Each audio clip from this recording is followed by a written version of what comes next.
को गणतंत्र दिवस की हार्दिक शुभकामनाएं। यही आगाज है मेरा, यही अंजाम होना चाहिए। वतन पर मरने मिटने का अरमान होना चाहिए। चाहे आप गीता पढ़ते हो या पढ़ते हो कोई कुरान, आपके सीने में सदा हिंदुस्तान होना चाहिए। साथियों, आज का यह ऐतिहासिक दिन, जिस दिन हमारा संविधान लागू हुआ और हम एक विदेशी कानून से मुक्त हुए, मगर साथियों, यह आजादी हमें इतनी आसानी से नहीं मिली। इसके लिए हमारे देश के वीरों ने और क्रांतिकारियों ने अपने बलिदान दिए हैं।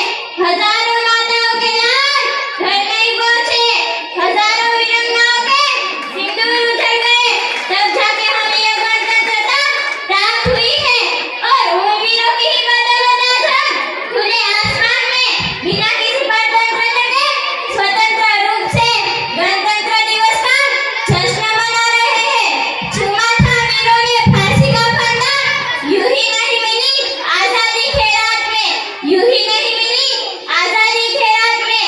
साथियों, अंग्रेज तो चले गए, लेकिन कुछ अंग्रेज अब भी हमारे देश में मौजूद है, जो फुटालो और राज करो की नीति में विश्वास रखते हैं, पर लड़ते नजर आते हैं।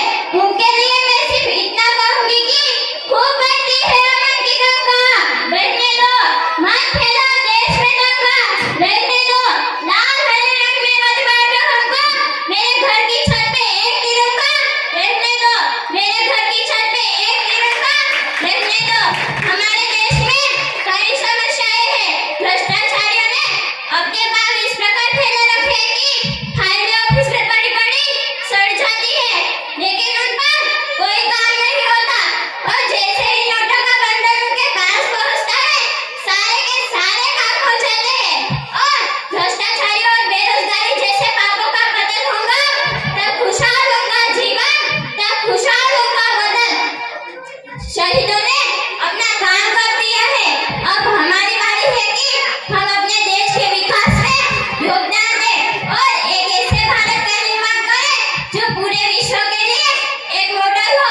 इसके लिए हम सब मिलकर, हिंदू मुस्लिम ईसाई सब मिलकर के देश के लिए काम करें और अपना पूर्ण समर्पण रख के देश के विकास में अपना योगदान दे।